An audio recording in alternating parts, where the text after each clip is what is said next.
Hi అండి అందరికీ. English TET July అంటే జూలై నోటిఫికేషను, ఎగ్జామ్స్ మాత్రం అక్టోబర్లో అయ్యాయి. ఇక్కడ ఫస్ట్ బిట్ మనం చూస్తే ఐడెంటిఫై ద బిట్స్ మాత్రం చాలా ఈజీగానే ఉంటాయి. మీరు చివరి వరకు చూడండి. ఇది చూడడం వల్ల మీకు టెట్లో ఏ ఏ అంశాలని చదవాలి అనేటటువంటి ఒక కాన్ఫిడెన్స్ అనేటటువంటిది వస్తుంది. ఫస్ట్ బిట్ మనం చూస్తే identify the grammatically correct sentence. Identify the grammatically correct sentence.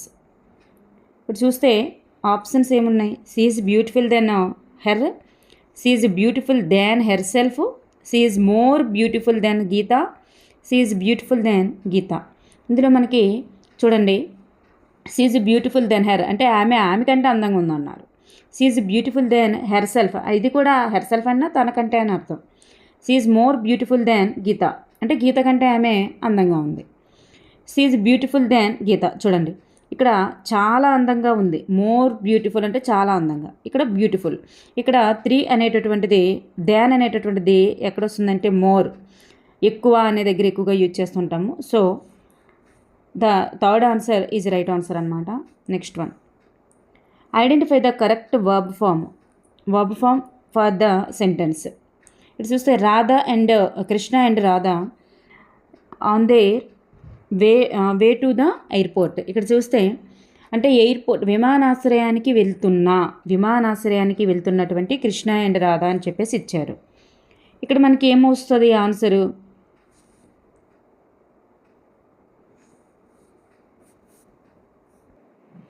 ఇక్కడ మనకి రైట్ ఆన్సర్ ఏమొస్తుంది? ఈజ్ అనేటటువంటిది సింగులర్ వ్యక్తి అయితే వస్తుంది. కానీ ఇక్కడ రాధా అండ్ కృష్ణ అండ్ రాధా అనేవారు 2 మెంబర్స్ కదా.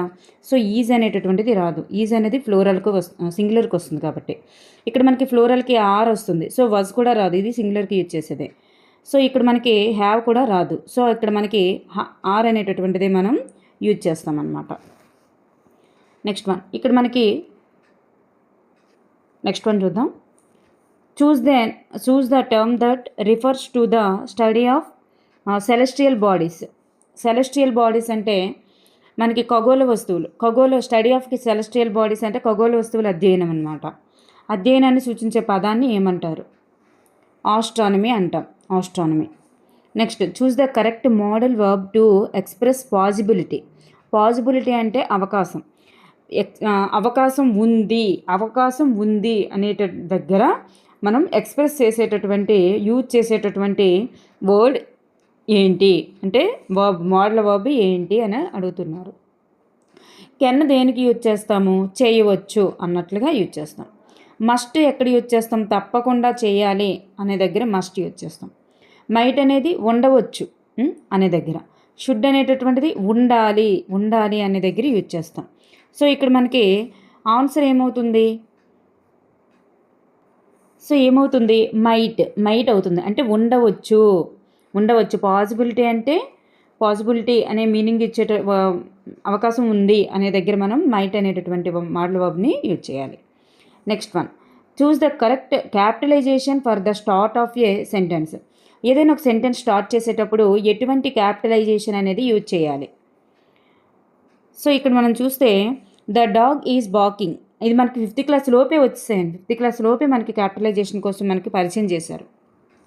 The dog is barking. చూడండి, ఇందులో క్యాపిటల్ లెటర్ అనేది ఫస్ట్ దాంట్లో క్యాపిటల్ లెటర్ ఎక్కడా కూడా యూజ్ చేయలేదు. సో ఇది రాంగ్ అనమాట. ఇక్కడ స్టార్టింగ్లో యూజ్ చేశారు. ఇందులో డీకి యూజ్ చేయాలి అంటున్నారు. ఇందులో దాకి డీకి రెండింటికి యూజ్ చేయాలి అంటున్నారు. సో ఇక్కడ మనకి కరెక్ట్ ఏమవుతుంది? The right answer is option 2 is right answer. మనకి ఒక ఫస్ట్ లెటర్ని మాత్రమే క్యాపిటల్ యూజ్ చేయాలి. మిగతావి డీలో కూడా స్మాల్ లెటరు, నెక్స్ట్ బాకింగ్లో కూడా స్మాల్ లెటరే యూజ్ చేయాలన్నమాట. So option 2 is right answer. చూడండి, next, the first section of a biological sketch is typically about. అంటే ఇక్కడ ఏమంటున్నారంటే బయోలాజికల్ స్కెచ్ అంటే జీవిత చరిత్ర. ఈ జీవిత చరిత్ర తెలియజేస్తున్న ఒక ఫస్ట్ సెక్షన్లో జీవిత చరిత్ర రాసేటప్పుడు ఫస్ట్ సెక్షన్లో దేంతో స్టార్ట్ చేస్తాం అంటే దేన్ని తెలియజేస్తుంది అని అంటున్నారు. దేన్ని తెలియజేస్తుందంట మనకి ఫస్ట్ సెక్షన్ చెప్పండి. పరిచయం, ఇంట్రడక్షన్నే తెలియజేస్తుంది అనమాట. Next one, choose the sentence in the present perfect continuous tense. Present perfect continuous tense గురించి మనం చాలామందికి తెలుసు. పర్ఫెక్ట్ టెన్స్లో మనకి ఏమొస్తాయి? ఎక్కువగా హ్యావ్, హ్యాజ్ అట్లాంటివి వస్తుంటాయి. కంటిన్యూస్ టెన్స్లో ఏమొస్తుంటాయి మనకి? కంటిన్యూస్ టెన్స్లో ఇంగ్ ఫామ్ అనేటటువంటిది వస్తుంది. సో దాన్ని బట్టి ఒక్కొక్కటి మనం ఎలిమినేట్ చేద్దాం. మనకి ప్రెజెంట్ పర్ఫెక్ట్ టెన్స్లో మనకి ఏమొస్తుందంటే పర్ఫెక్ట్ టెన్స్లో హ్యావ్లో, హ్యాజ్లో వస్తాయి. ప్రెజెంట్ పర్ఫెక్ట్లో ఏమొస్తుందంటే బీన్ అనేటటువంటిది ఫామ్ వస్తుంది మనకి స్ట్రక్చర్లో. స్ట్రక్చర్ గుర్తుపెట్టుకుంటే చాలు, ఇంకేమి ఇక్కడ ఏమీ లేదండి. పర్ఫెక్ట్ టెన్స్లో హ్యావ్, హ్యాజ్లో వస్తుంది. ప్రెజెంట్ పర్ఫెక్ట్ అయితే బీన్ వస్తుంది. కంటిన్యూస్ అయితే ఇంగ్ ఫామ్ వస్తుంది. చూడండి అలాంటి ఎక్కడుందనేది. ఆర్ వచ్చింది కాబట్టి ఇది కాదు. నెక్స్ట్ దీంట్లో ఇంగ్ ఫామ్ అనేది రాలేదు కాబట్టి కాదు. నెక్స్ట్ దీంట్లో కూడా ఇంగ్ ఫామ్ రాలేదు కాబట్టి కాదు. సో వెరీ సింపుల్గా 3 అనేది మనం పెట్టవచ్చు. Next one choose the helping verb used in the future continuous tense. Future continuous tense యొక్క హెల్పింగ్ వర్బ్ ఏంటి? వెరీ సింపుల్ ఇది. ఏంటి? విల్ కానీ షల్ కానీ వస్తుంది. విల్ కానీ షల్ కానీ వస్తుంది. బీ ఫామ్ అనేటటువంటిది ఉంటుంది. విల్ బీ, వెరీ సింపుల్, ఇది స్ట్రక్చర్లోనే ఉంటుంది మనకి. స్ట్రక్చర్స్ నేర్చుకుంటే easy. Next I enjoying reading novels, identify the type of sentence. ఇది ఐ ఎంజాయింగ్ రీడింగ్ నవల్స్ అనేది ఎటువంటి సెంటెన్స్ అని అంటున్నారు. ఇది మనకి ఎటువంటి సెంటెన్స్? ఇది ఒక డెక్లరేటివ్ సెంటెన్స్. ఇది ఒక డెక్లరేటివ్ సెంటెన్స్ అంటే ఒక సాధారణమైనటువంటి వాక్యం ఓన్లీ. నెక్స్ట్ వన్ ఇక్కడ చూడండి. She was tired from working all day, అంటే రోజంతా కష్టపడడం వల్ల టైర్డ్ అయిపోయాడు. So choose the correct compound sentence transformation of the sentence above. చూడండి ఈ సెంటెన్స్ని ఏం చేయమంటున్నారు? ఇమేజినరీ సెంటెన్స్లోనికి ట్రాన్స్ఫర్ చేయండి అంటున్నారు. అంటే నెక్స్ట్ ఏంటి అనేది. She was tired about working all day, అంటే అమ్మాయి బాగా వర్క్ చేసి టైర్డ్ అయిపోయింది. నెక్స్ట్ ఏం జరగబోతుంది అనేది మనకి ఇమేజిన్ చేసి పిలిచేయమంటున్నారు అనమాట. ఏం జరగబోతుంది చెప్పండి. She was tired from working all day and she went to the bed early. Yes or no? So right answer is 1. చూడండి ఇలా చూస్తే యాజ్ షీ వాజ్ స్లీప్ అని వచ్చింది. బికాస్ షీ వాజ్ ఎగ్జాస్టెడ్ అంటున్నారు. ఎగ్జాస్టెడ్ కింద అమ్మాయి ఎందుకు ఇంకొంచెం ఎగ్జాస్ట్ అవుద్దా? అవ్వదు, స్ట్రెయిన్ అయిపోయింది కాబట్టి రెస్ట్ తీసుకోవడానికి ఆలోచిస్తుంది. హౌవెవర్ షీ స్టేడ్ అవేక్, ఇది కూడా రాంగ్. నెక్స్ట్ వన్ చూద్దాం. Next one choose the sentence that contains A relative clause. చూడండి ఇందులో కింది వాటిలో రిలేటివ్ క్లాజ్కి సంబంధించినటువంటి సెంటెన్స్ ఏది అని అంటున్నారు. రిలేటివ్ క్లాజ్లో మనకి ఏమిటంటే వస్తాయి? వెన్, హూ, వాట్, ఇట్లాంటి వర్డ్స్ అనేటటువంటివి వస్తాయన్నమాట. రిలేటివ్ క్లాజ్లో హూ, వాట్, వెన్ ఇలాంటివన్నీ వస్తుంది రిలేటివ్. సో మనకి హూ అనేటటువంటి వర్డ్ చాలా సింపుల్గా ఇక్కడ కనిపిస్తుంది కూడా. హూ అనేటటువంటి దాంతో కంబైన్ చేయబడి కనిపిస్తుంది కూడా మనకి. సో మనకి ఈ క్లాజెస్ మీద నేను ఒక వీడియో చేశాను, కావాలంటే కిందన లింక్ పిన్ చేస్తాను చూడండి. ఆ క్లాజెస్ చూడడం వల్ల మీకు ఒక మార్క్ వచ్చినట్లు అనిపిస్తుంది నాకు తెలిసి. So option 3 is right answer అనమాట. Next one the new policy was announced last week. It has already made a significant impact అని వచ్చింది. సో మనకి ఇక్కడ choose the option that fits the blank. ఇందులో మనకి ఏమొస్తుందని కరెక్ట్గా చెప్పమంటున్నారు. ఇక్కడ మీనింగ్ ఏంటంటే ఒక కొత్త విధానాన్ని అనమాట, న్యూ పాలసీని లాస్ట్ వీక్లో, గత వారంలో ప్రకటించారంట. సో అది ఇప్పటికీ గణనీయమైనటువంటి ప్రభావాన్ని చూపిందట. సో మనకి ఇక్కడ ఆన్సర్ ఏమొస్తుంది? లాస్ట్ వీక్ ప్రకటించారు. దేర్ ఫోర్ అందువలన అది ఇప్పటికే గణనీయమైనటువంటి ప్రభావాన్ని చూపింది.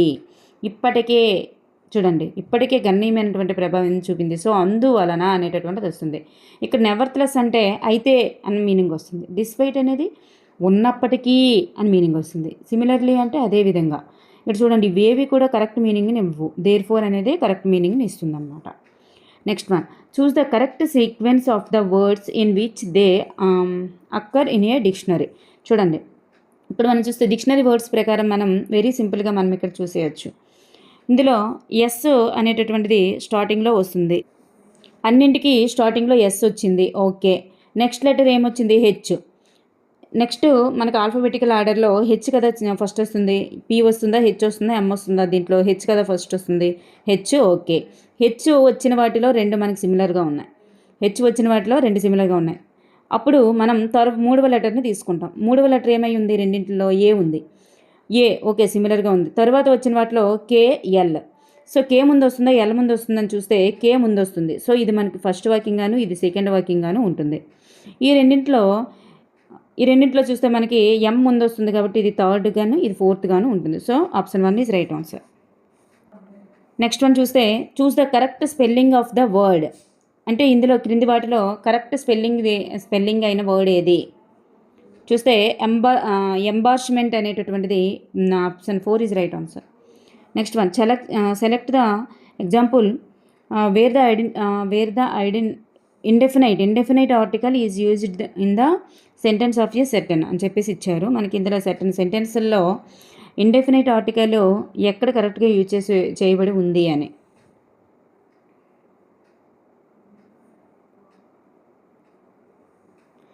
ఇక్కడ చూస్తే మనకి ఏ లయన్ ఈజ్ చూడండి ఇందులో మనకి ఏది రైట్ ఆన్సర్ అవుతుందంటే మనకి option 3 is right answer. An uncle అనేటటువంటిది కరెక్ట్ సెంటెన్స్ అవుతుందన్నమాట. కరెక్ట్గా ఆర్టికల్ అనేటటువంటిది యూజ్ చేయబడింది అనమాట. Next one she finished the race dash her competitors. అంటే ఆమె తన పోటీదారులందరితో కలిపి అండ్ కాంపిటీషన్లో మంచిగా ముగించింది అనమాట. కాంపిటీషన్లో పాల్గొని కంప్లీట్ చేసింది. So choose the correct preposition that fits in the blank. వీటికి తగినటువంటి ప్రిపోజిషన్ ఏంటి అని అక్కడ చూస్తే ఇన్ బ్యాక్ ఆఫ్ అంటే తన వెనుక అని, ఇన్ ఫ్రంట్ ఆఫ్ అంటే ముందని, ఏ హెడ్ ఆఫ్ అన్నా ముందని, లేదా కాంట్రరీ టు అంటే విరుద్ధంగా అని, కాంట్రరీ అంటే విరుద్ధంగా అని. సో ఇందులో మనకి చూస్తే హెడ్ ఆఫ్ అనేటటువంటిది రైట్ ఆన్సర్, కరెక్ట్గా ఫిట్ అయ్యేటటువంటి వర్డ్ అనమాట. Next one how can you possibly imagine he's a crook he looks so ordinary. చూడండి చూడడానికి ఆయన చాలా ఆర్డినరీగా కనిపిస్తున్నాడు, కానీ చూడండి ఇక్కడ హీ లుక్స్ సో ఆర్డినరీ, చూడడానికి చాలా సాధారణమైన వ్యక్తిలా కనిపిస్తున్నాడు. మీరు పాసిబిలీ ఇమేజైన్ హీజ్ ఏ క్రూక్ అంటే దొంగ, మోసగాడు అట్లా వస్తుంది. సో అతను ఒక దొంగ, మోసగాడు అని మీరు ఎలా ఇమేజిన్ చేయగలుగుతున్నారు, ఎలా ఊహించగలుగుతున్నారు అని చెప్పేసి అంటున్నారు. So choose the synonym that means crook యొక్క సినోనిమ్ ఏంటి అని. ఏమవుతుంది థీఫ్ కింద వస్తుంది అనమాట. థీఫ్, జెంటిల్మ్యాన్, లామెన్ ఇవేవి కూడా కాదు.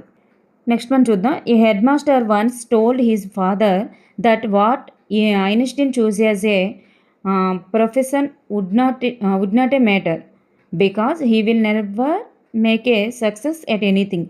చూడండి అంటే ఒక ప్రధానోపాధ్యాయుడు ఒకసారి తన తండ్రితో ఐన్స్టీన్ ఏ వృత్తిని ఎంచుకున్నా అది పట్టింపు లేదని, ఎందుకంటే అది ఎప్పటికీ కూడా ఏ విషయంలో కూడా విజయం సాధించలేదు, అతను ఎప్పటికీ కూడా ఏ విషయంలో కూడా విజయం సాధించలేడు.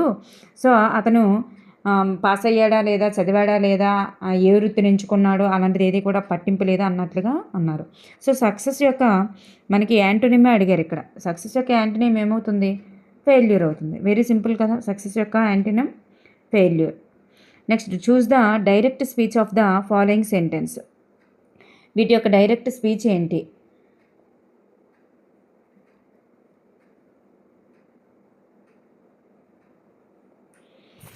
చూస్తే he said to me what are you doing. చూడండి మనకి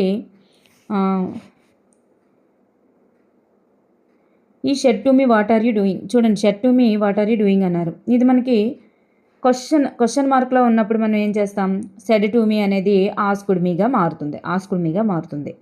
next what are you doing question ఫామ్లో ఉన్నప్పుడు ఏమవుతుంది, సబ్జెక్ట్ అనేటటువంటిది ముందుకు వస్తుంది అనమాట. వర్బ్ అనేది వెనక్కి వెళ్తుంది.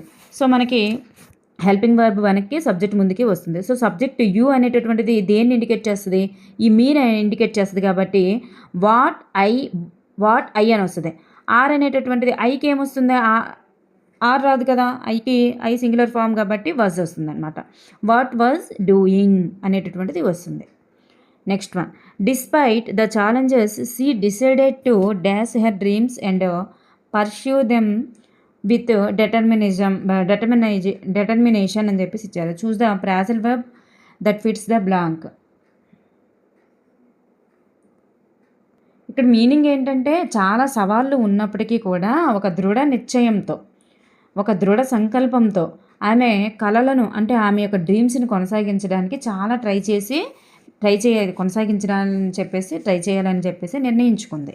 సో ఇక్కడ phrasal verb that fits in the blank. ఈ బ్లాంక్లో సరైన ఫ్రాజల్ వెర్బ్ ఏమవుతుంది అంటే పట్టుకుంది, అంటే పట్టింది, బాగా పట్టింది కాబట్టి హోల్డ్ ఆన్ టు, బాగా పట్టింది కాబట్టి హోల్డ్ ఆన్ టు చెప్పేసి వస్తుంది. ఇక్కడ లుక్అవుట్ ఫర్ అంటే కోసం చూడడం. టర్న్ డౌన్ అంటే తిరస్కరించడం, తనకు నచ్చలేదన్నట్టు. కమప్ విత్ అంటే తో వస్తాయి అన్నట్టు.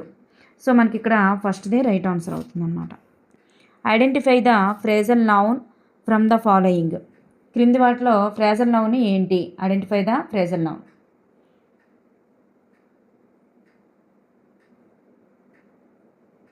చూస్తే ఫిజిక్స్, పాలిటిక్స్, జిమ్నాస్టిక్స్, పోలీస్. ఇక్కడ చూస్తే మనకి పోలీస్ అనేటటువంటిది ఫ్లోరల్ నౌన్ కింద వస్తుందన్నమాట. ఎప్పుడు కూడా పోలీస్ ఒకరైనా ఎక్కువ మంది అయినా మనం పోలీస్ అనే పిలుస్తాం కాబట్టి. నెక్స్ట్ వన్ చూద్దాం. చూస్ the sentence in which the interjection express excitement. మనకి చాలా ఆశ్చర్యం అనిపించినప్పుడు ఎటువంటి ఎక్స్ప్రెషన్ అనేటటువంటిది ఇస్తాం? చాలా ఎగ్జైట్మెంట్గా అనిపించినప్పుడు ఎటువంటి ఎక్స్ప్రెషన్ అనేది ఇస్తాం?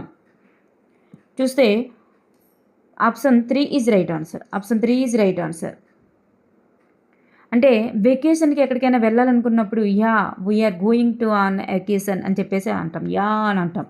సో ఇక్కడ హోంవర్క్ ఉన్నప్పుడు ఎగ్జైట్మెంట్ ఉండదు, ఇష్టం ఏదైనా ఆతృత అలాంటివి ఏమి ఉండవు కదా. బిగ్ క్వశ్చన్ ఉన్నప్పుడు కూడా ఉండదు, వాచ్ అవుట్ కూడా ఉండదు. సో మనకి ఇట్లాంటిది వస్తుంది అనమాట. Option 3 is right answer.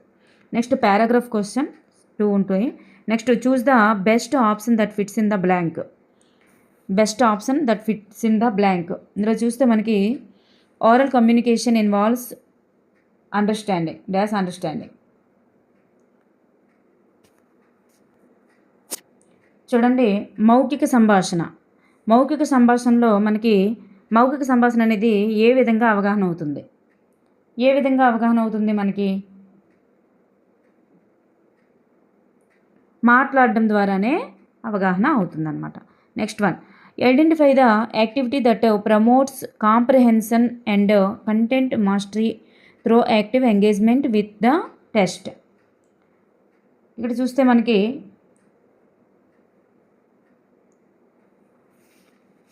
Reflective reading. Answer is reflective reading అవుతుందన్నమాట. రిఫ్లెక్టివ్ రీడింగ్ మెకానికల్ రీడింగ్ అవ్వదు, లౌడ్ రీడింగ్ అవ్వదు, కంబైన్డ్ రీడింగ్ కూడా అవ్వదన్నమాట. ఐడెంటిఫై అంటే అక్కడ ఏమంటున్నారు? పరీక్షల్లో చురుగ్గా పాల్గొనడం ద్వారా గ్రహణ శక్తి మరియు విషయ నైపుణ్యాలని పెంపొందించేటటువంటి కార్యాచరణ ఏంటి అని చెప్పేసి అంటున్నారు. Next, identify the advantage of direct method. Direct method యొక్క అడ్వాంటేజ్ ఏంటి, ఉపయోగం ఏంటి అని చెప్పేసి అంటున్నారు అనమాట. డైరెక్ట్ మెథడ్ యొక్క ఉపయోగం ఏంటి? న్యాచురల్ లెర్నింగ్ ప్రోగ్రెషన్, సహజ అభ్యసన పద్ధతి అన్నమాట. Next one, identify the advantage of micro teaching యొక్క అడ్వాంటేజ్ ఏమవుతుంది? Provides immediate and constructive feedback అనేటటువంటిది అవుతుందన్నమాట. Next one, English is the most popular language on the. English అనేది most popular language on the అంటే ఎందులో మనకి మోస్ట్ పాపులర్ లాంగ్వేజ్గా కనిపిస్తుంది English అనేది? ఇంటర్నెట్లో మనకి మోస్ట్ పాపులర్గా కనిపిస్తుంటుంది. Next, identify a method to enhance the ability to speak ఇంగ్లీష్ని ఎన్హాన్స్ చేయడానికి అంటే ఇంగ్లీష్ మాట్లాడేటటువంటి విధానాన్ని బాగా ఇంప్రూవ్ చేయడానికి, పెంపొందించడానికి ఉపయోగపడేటటువంటి పద్ధతి ఏది అని అంటున్నారు. ఇక్కడ రైటింగ్ ఎస్సేస్ కాదు, రీడింగ్ సైలెంట్లీ కాదు, ట్రాన్స్లేటింగ్ టెస్ట్స్ కూడా కాదు. ఇక్కడ using greetings, dialogues, role plays వీటి వల్ల ఇంగ్లీష్ అనేది బాగా డెవలప్మెంట్ అవుతుందన్నమాట. ఓకేనండి, థ్యాంక్ యూ ఎవరీవన్.